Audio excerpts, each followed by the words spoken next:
So what we're going to be looking at is a new topic called annuities and loans, and it's really just the last part of financial maths that we have to look at in year 12. So I guess the question is, what is an annuity?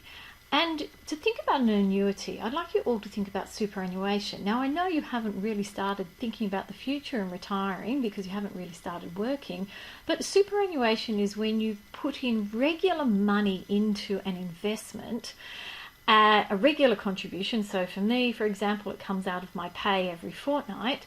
And then at the end of my time of working, when I'm legally allowed to retire, what will happen is I'll start getting all that money back plus any interest made, and that will fund my retirement. So an annuity is really a financial plan. Financial plan involving periodical contributions,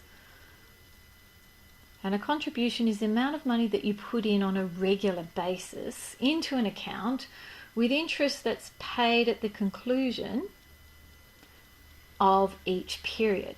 And so what I mean by being paid at the conclusion, meaning you put your money in and at a certain period of time, you get paid interest. And so you're kind of getting interest upon your interest, and it is like a compound interest. So what I've done here is I have a very quick, simple little table here. And I just wanted to run through so you can actually see the maths behind it and what's actually going on. So we have a contribution of $1,000, and my interest rate is 6%.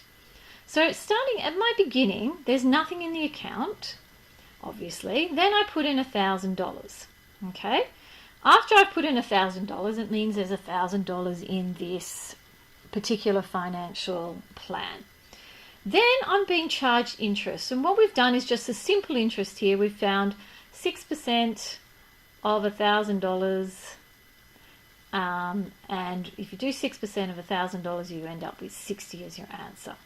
That's my interest. So at the end of this certain period of time, what is actually in my account is $1,060. So at the start of the next period of time, and it could be 1 month, or it could be, this could have been the first month, this could be the second month, or this could be the first year, and this could be my second year.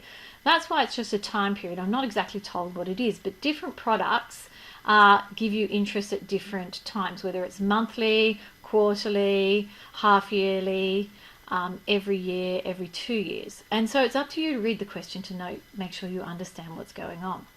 So at the beginning of my second period, I obviously have $1,060 in my account.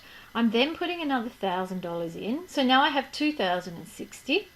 I then get interest on that. And so at the end of my time period, I've got $2,184.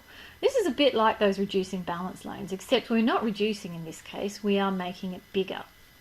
So at the beginning of my third year, I've got $2,184. I put another $1,000 in there, and then I've got $3,184. I then get interest upon that, and so the amount in my account is now $3,375. And it can go on and on and on. As you can see, what we're doing is we're gradually building up our money. We're putting in regular contributions, and I'm gaining money every time. So that, in a nutshell, is what an annuity is. And I think once you've printed off this sheet and had a go, can you fill in all of these spots? I'm not going to give the answers. I'm pretty sure that you're able to work it out, and you can show me in class and we can tick it off. Okay, that's the beginning of annuities. I hope you've enjoyed this, and any questions, you know where to find me.